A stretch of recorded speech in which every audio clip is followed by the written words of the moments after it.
Hello students, welcome back to our YouTube channel. बच्चों, आज का हमारा टॉपिक होगा केमिकल काइनेटिक्स का half life of a reaction and pseudo first order reaction. ये दो चीज़ें हम पढ़ेंगे। इससे पहले बच्चों हम इंटीग्रेटेड रेट इक्वेशन की डेरिवेशन देख चुके हैं किस तरीके से होती है। Let's continue on this particular topic, that is बच्चों half life of a reaction. I hope आपको पहले की वीडियो समझ आई होंगी। अगर उसमें कोई भी डाउट हो तो बच्चों बिल्कुल कमेंट सेक्शन में आप बताओ मेरे को कि ये सारी चीज़ें समझनी है। मैं आपको समझाने की कोशिश करूँगा, जो भी आपके डाउट है क्लियर करने की कोशिश करेंगे। Okay, half life of a reaction, नाम से पता चलता है कि ये उतने टाइम की बात हो रही है जब रिएक्शन का कंसंट्रेशन, रिएक्टेंट का कंसंट्रेशन इनिशियल के कंपैरिजन में आधा हो जाए, है ना। उतना टाइम जब मेरा इनिशियल रिएक्टेंट में जो भी मैंने कंसंट्रेशन लिया था उसको हाफ होने के लिए जितना टाइम चाहिए उसको half life time of a reaction बोलूँगा। टाइम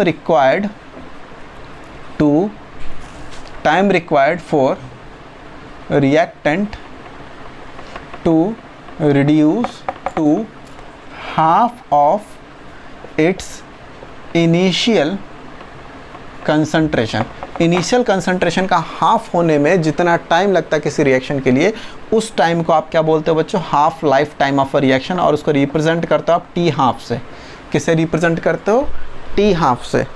अब इसके बेसिस पे इसके भी एक आधे सिंपल से डेरिवेशन एक्सप्रेशन है। अगर मैं उसको समझता हूँ तो मेरे को समझ आएगा कि किस तरीके से कंसंट्रेशन पे हाफ लाइफ टाइम, या जो हाफ लाइफ टाइम होती है कि कितनी देर में आपका रिएक्टेंट हाफ हो जाएगा इनिशियल कंसंट्रेशन का, वो इनिशियल कंसंट्रेशन पे किस तरीके से डिपेंड करती है। डायरेक्टली प्रोपोर्शनल होती है, डिपेंडेंट होती है, नहीं डिपेंडेंट होती है। जो भी मैं बोल रहा हूँ आपको थोड़ा ज़्यादा सेंस बनाएगा जब आप वीडियो को थोड़ा और आगे देखोगे, ठीक है।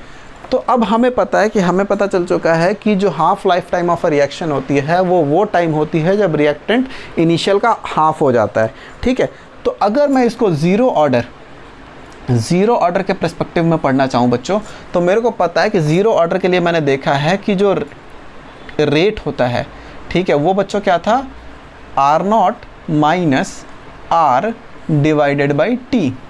तो मैं अगर लिखूँ कि if time equals to t half, time t half हो जाए, तो मेरे को पता है कि जो रिएक्टेंट है वो कितना हो जाएगा बच्चों? R0 बाई 2, इनिशियल का आधा हो जाएगा। मैं उसी चीज़ को हाफ लाइफ टाइम बोलता हूँ ना, जब मेरा इनिशियल रिएक्टेंट जो मेरा फाइनल जो बचा हुआ है वो कितना हो जाए? इनिशियल का आधा हो जाए, ठीक है। जो मेरा इनिशियल का आधा हो जाए, जो करंट मेरा बचा हुआ है, तो ऑब्वियस सी बात है जो मेरा करंट बचा हुआ उसको मैंने इनिशियल का आधा कर दिया, तो मैं टाइम को उधर ले जाता हूँ क्योंकि मेरा टी हाफ की बात कर रहा हूँ मैं। तो टी हाफ इक्वल्स टू बच्चों R0 minus R0 by 2 divided by K हो गया। अब मैं ये देखूं तो यहाँ पे बच्चों क्या हो गया? ये R0 बाई 2 हो गया, है ना, R0 by 2 and divided by K। तो ये बच्चों क्या हो गया? फाइनल तुम्हारी एक्सप्रेशन यही आ गई कि T half equals to R0 divided by 2K होता है। इसका मतलब क्या है कि ये आपका रेट कांस्टेंट है K, 2 एक नंबर है। तो दैट मीन्स आप बोल सकते हो for zero order reaction t half is directly proportional to initial concentration. आप क्या बोल सकते हो कि for zero order reaction t half is directly proportional to initial concentration. That means अगर बच्चों आपका इनिशियल कंसंट्रेशन x था और टी हाफ मान लो 20 मिनट था, तो अगर बच्चों 2x कर दूंगा इनिशियल कंसंट्रेशन को तो सीधे मेरे को 40 मिनट्स लगेंगे। ये कहने का मतलब है कि डायरेक्टली प्रोपोर्शनल, डबल कर दिया तो डबल टाइम लगेगा। तो ज़ीरो ऑर्डर का रिलेशन आपको समझ में आया कि टी हाफ क्या होता है? R0 divided by 2K। आपको डायरेक्टली पेपर में क्वेश्चन पूछा जा सकता है तो आप इस एक्सप्रेशन को यूज़ कर सकते हो कि, और इसके बेसिस पे आपको पता डायरेक्टली, तो आपसे अगर पूछा कि मैं कंसंट्रेशन को 3 टाइम्स, मैंने 4 टाइम्स कर दिया तो टाइम कितना होगा? तो जो भी टाइम दिया उसको उतने ही प्रोपोर्शन में बढ़ा दोगे। तो ये बच्चों क्या हो गया आपको? Half life time of a zero order reaction. अब मैं चलता हूँ बच्चों फर्स्ट ऑर्डर रिएक्शन पे। अगर मैं integrated rate equation first order के लिए लिखूँ तो क्या था? T equals to K equals to 2.303 T normal log of R0 divided by R। यही था बच्चों, है ना। अब अगेन मैं बोलता हूँ कि अगर टाइम मेरा टी हाफ हो गया, तो मेरा R कितना हो जाएगा बच्चों, R0/2, क्योंकि यही डेफिनेशन है टी हाफ की। मैं टी हाफ इधर पुट करके दूसरी साइड ले जाता हूँ, तो T half equals to 2.303 divided by K log of R0 divided by R0/2। हाँ या ना, R0 से R0 कट गया, ये नीचे है जो डिनोमिनेटर में, ऊपर जाके log 2 बन जाएगा। तो मैं लिख सकता हूँ टी हाफ इक्वल्स टू बच्चों 2.303 divided by K log of 2, और इसको मैं क्या लिख सकता हूँ, log 2 कितना होता है 0.3010। जब 0.3010 को यहाँ पे पुट करके मल्टीप्लाई करूँगा तो ये बच्चों कितना हो जाएगा 0.693 डिवाइडेड बाई के। बहुत इंटरेस्टिंग ऑब्जर्वेशन ये है बच्चों कि यहाँ पे कहीं पे भी R0 नहीं आ रहा, दैट मीन्स इनिशियल कंसंट्रेशन नहीं आ रहा। इसका मतलब क्या है कि जो फर्स्ट ऑर्डर, और ये बहुत इंपॉर्टेंट कंक्लूजन है कि जो फर्स्ट ऑर्डर रिएक्शन होता है वो इंडिपेंडेंट होता है, इंडिपेंडेंट फ्रॉम इनिशियल कंसंट्रेशन। जो हाफ लाइफ टाइम होती है वो इंडिपेंडेंट होता है, उस पर यह फ़र्क नहीं पड़ता कि इनिशियल कंसंट्रेशन कितना था। अगर आपका के पता है आपको, तो कंसंट्रेशन को आधा होने में हर बार उतना ही टाइम लगेगा। ठीक है, आप ज़्यादा लो कम लो से क्यों कोई फ़र्क नहीं पड़ता, क्योंकि आपको दिख रहा है कि T half is equals to 0.693 divided by K. Concentration यहाँ पे इनिशियल कंसंट्रेशन कहीं है ही नहीं, तो चाहे इनिशियल कंसंट्रेशन ज़्यादा था या कम था उससे कोई फ़र्क नहीं पड़ रहा। तो ये ज़रूर बच्चों याद रखना, ये बहुत इंपॉर्टेंट कंक्लूज़न है, और इसके ऊपर बहुत सारे क्वेश्चन आ सकते हैं, और बहुत अच्छे अच्छे क्वेश्चन है बच्चों, इंटेक्स में भी है, एक्सरसाइज में भी है। मैं एक क्वेश्चन कराता हूँ तो आपको थोड़ा और अच्छे से कॉन्टेक्स्ट क्लियर होगा, और ये बहुत इंपॉर्टेंट टॉपिक है बच्चों, इसको अच्छे से, सिंपल है, आप नोट करोगे 2-3 बार लिखोगे तो आपको अच्छी तरीके से समझ आ जाएगी। तो एक क्वेश्चन है बच्चों कि आपको प्रूव करना है कि time required for 99.9% completion of a reaction is equals to 10 times the time required, basically half life time। आपको ये क्वेश्चन है, इंटेक्स क्वेश्चन है कि जो टाइम रिक्वायर्ड होता है किसी first order, obviously first order reaction की बात हो रही है, किसकी बात हो रही है, first order reaction, order reaction. तो क्वेश्चन ये है कि फर्स्ट ऑर्डर, किसी फर्स्ट ऑर्डर रिएक्शन के लिए 99.9% रिएक्शन कंप्लीट होने के लिए जो टाइम चाहिए वो टाइम 10 गुना होता है किसके कंपैरिजन में, टी हाफ में, टी हाफ के कंपैरिजन में। तो ये प्रूव करना है। तो अगर मैं इसका सॉल्यूशन करूँ तो सबसे पहली चीज़ तो मैं लिख लेता हूँ बच्चों, टी हाफ मेरे को पता है, अभी मैंने प्रूव करा 0.693 डिवाइडेड बाई के। तो ये तो हमेशा अपने पास रखूँगा मैं, मेरे को खाली ये प्रूव करना T99 कितना होगा। तो मेरे को पता है कि T99.9 कितना होगा, 2.303 डिवाइडेड बाई के इक्वल्स टू, और नीचे T होता है, मैंने क्रॉस मल्टीप्लाई पहले ही कर लिया है, log of R0 initial concentration. Final concentration कितना होगा बच्चों, 99.9% रिएक्शन ख़त्म हो चुका है, तो इनिशियल में से कितना ख़त्म हो चुका है, 0.999, ये 99.9% है R0, दैट मीन्स इनिशियल में से इतना R0 ख़त्म हो गया है। तो अगर मैं T99.9 कैलकुलेट करूँगा तो 2.303 डिवाइडेड बाई के लॉग, ध्यान से देखना, R0 डिवाइडेड बाई ये 0.0001 R0 हो जाएगा।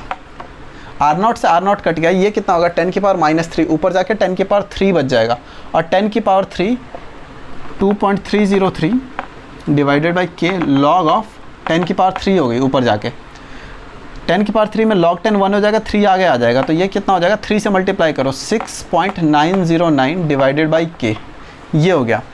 तो T99 बच्चों कितना आ गया, 99.9, 6.909 डिवाइडेड बाई के, और जो T हाफ है वो 0.693 डिवाइडेड बाई के है। ठीक है, तो अगर आप देखोगे बच्चों तो अप्रॉक्सीमेटली जब इसको डिवाइड करोगे T99.9 divided by T half, तो आप नोटिस करोगे के से के कट गया, और इसको अगर मैं 10 से मल्टीप्लाई करूँ तो अप्रॉक्सीमेटली 6.9 हो जाएगा, तो ये 10 हो जाएगा। तो यही आपको प्रूव करना था। तो ऐसे क्वेश्चन बहुत सारे हैं बुक में, आप ट्राई करो, बहुत इंपॉर्टेंट क्वेश्चन है, बहुत बार पेपर में आता है, बहुत सिंपल भी है अगर आपको प्रॉपर अंडरस्टैंडिंग है हाफ लाइफ टाइम की। तो आई होप बच्चों ये आपको समझ आया होगा। अब अगर आपको बच्चों ये चीज़ समझ आएगा, ये half life time for zero order and first order reaction, तो लास्ट में छोटा सा टॉपिक है उसको समझ लेते हैं, that is pseudo first order reaction, and then इस वीडियो को कंक्लूड करेंगे। Pseudo first order reaction. देखो वर्ड बच्चों, जो सूडो वर्ड होता है इसका मतलब होता है फेक, नकली। तो क्या मतलब हुआ नकली फर्स्ट ऑर्डर रिएक्शन का? तो सिंपल फेक फर्स्ट ऑर्डर या नकली फर्स्ट ऑर्डर या सूडो फर्स्ट ऑर्डर रिएक्शन का मतलब ये होता है कि जो रिएक्शन आपको दिखने में लगता है, मतलब फेक फर्स्ट ऑर्डर का मतलब क्या है? दिखने में फर्स्ट ऑर्डर लग रहा होगा लेकिन होगा नहीं। तो reaction that appears to be first order but actually it is not. मतलब ऐसा रिएक्शन जो आपको देखने में फर्स्ट ऑर्डर लगे लेकिन एक्चुअली में फर्स्ट ऑर्डर नहीं होता, सेकंड ऑर्डर हो सकता है, किसी और ऑर्डर उसका हो सकता है। तो वैसे रिएक्शन को आप क्या बोलते हो? Pseudo first order reaction. तो क्वेश्चन है कि ऐसा कैसे हो सकता है कि वो मतलब दिखने में फर्स्ट ऑर्डर लग रहा है लेकिन एक्चुअली में नहीं होता। तो एक सिंपल सा एग्जांपल है, मैं उसको समझाता हूँ और आपको क्लियर हो जाएगा कि कैसे कोई reaction pseudo first order reaction जैसा हो सकता है। तो सपोज एक एग्जांपल है बच्चों, CH3I ये एक्वा सॉल्यूशन में है, इसको मैं रिएक्ट कर रहा हूँ H2O लिक्विड के साथ। ये आपको देता है CH3OH एक्वस। मेरे को ऐसे प्रोडक्ट से कोई मतलब नहीं है फ़िलहाल के लिए, क्योंकि मेरे को पता है कि जो ऑर्डर ऑफ रिएक्शन है मेरा रिएक्टेंट पर डिपेंड करता है। बट स्टिल मैं रिएक्शन को कंप्लीट कर देता हूँ। Plus H plus aqueous plus आपके लिए क्या हो गया बच्चों? I minus aqueous. ठीक है, मेरा मेन फोकस है रिएक्टेंट पे। अब अगर बच्चों इसका रेट इक्वेशन में लिखना चाहूँ तो रेट इक्वल्स टू क्या होगा? मेरे को पता है रेट इक्वल्स टू होता है rate constant into reactant CH3I, उसका कुछ x होगा, ठीक है, और H2O का कुछ y होगा। अब अगर मैं बोल देता हूँ कि मेरे को पता है एक्सपेरिमेंटली डिटरमाइन मैंने कर लिया कि इसकी वैल्यू 1 है और इसकी वैल्यू भी 1 है, तो एक्चुअल में बच्चों ये रिएक्शन कितने ऑर्डर का होना चाहिए? ऑर्डर क्या होगा इसका? 1 + 1 2। दैट मीन्स ये रिएक्शन क्या होना चाहिए था? Second order reaction. लेकिन ध्यान से सुनना बच्चों, ये रिएक्शन एक्वस मीडियम में हो रहा है। दैट मीन्स ये तो लिक्विड है ही है और ये भी यहाँ पे एक्वस लिख रखा है। दैट मीन्स यहाँ पे जो कंसंट्रेशन ऑफ वाटर है ना बच्चों, वो बहुत बहुत बहुत बहुत बहुत ज़्यादा है किस कंपैरिजन में? Concentration of CH3I। That means जो दूसरा रिएक्टेंट है उसके कंपैरिजन में वाटर का जो कंसंट्रेशन है वो बहुत ही ज़्यादा हाई है। और ये वही वाली चीज़ हो गई कि आप क्या करते हो, एक सिंपल सी कहावत है, समुद्र में अगर एक बूंद पानी डालोगे तो आप क्या बोलोगे? वॉल्यूम चेंज हुआ क्या? कुछ भी चेंज नहीं हुआ। दैट मीन्स इतने बड़े वॉल्यूम के रिस्पेक्ट में आप थोड़ा सा अमाउंट डालोगे तो आप उसका कोई सेंस नहीं बनाता। ठीक है, जैसे सपोज़ करो कि मेरे को कोई बोलता कि वेट कराओ, ठीक है, और मैं बोलता नहीं अभी मेरा वेट कम आएगा क्योंकि मेरे बाल छोटे हैं, अभी बड़े करके आऊँगा तब मेरा वेट बढ़ेगा। तो कोई कॉन्टेक्स्ट नहीं बनाता ना कि 70 किलो के आदमी पे 10 ग्राम के बाल से क्या फ़र्क पड़ेगा वेट में। सिमिलरली जब आपके पास कंसंट्रेशन वाटर का इतना ज़्यादा है किसके कंपैरिजन में? दूसरे रिएक्टेंट के कंपैरिजन में, तो ये लगभग कांस्टेंट हो जाता है इसके रिस्पेक्ट में। और अगर इसमें थोड़ा बहुत चेंज करोगे ना तो आपको ओवरऑल रेट में चेंज होता हुआ ज़्यादा दिखेगा नहीं। तो आप इसको फिर दोबारा रिफाइन करके इस तरीके से लिख सकते हो CH3I, और वाटर बिल्कुल कांस्टेंट हो गया इसके लिए। तो जो चीज़ कांस्टेंट हो गया वो लगभग चेंज नहीं हो रहा पहले के रिस्पेक्ट में, और यहाँ पे पावर 1 है तो आपको ये लगेगा ऑर्डर इज़ 1। ठीक है, तो इस केस में क्या होता है, क्योंकि इतना ज़्यादा डाइल्यूशन है तो आपको दिखने में लगेगा कि रिएक्शन फर्स्ट ऑर्डर रिएक्शन है, लेकिन एक्चुअल सेंस में रिएक्शन सेकंड ऑर्डर होता है। इसीलिए ये क्या कहलाता है? Pseudo first order reaction. Paper में पूछ सकते हैं सूडो फर्स्ट ऑर्डर रिएक्शन क्या होता है, एक्सप्लेन कर दो, तो आप बिल्कुल ये एग्जांपल अगर दोगे तो बिल्कुल ही सही होगा आपका आंसर। आई होप बच्चों आपको ये चीज़ समझ आई होगी। अगर आपको पसंद आई है तो लाइक शेयर सब्सक्राइब ज़रूर करना। Thanks for watching this video. Bye bye बच्चों।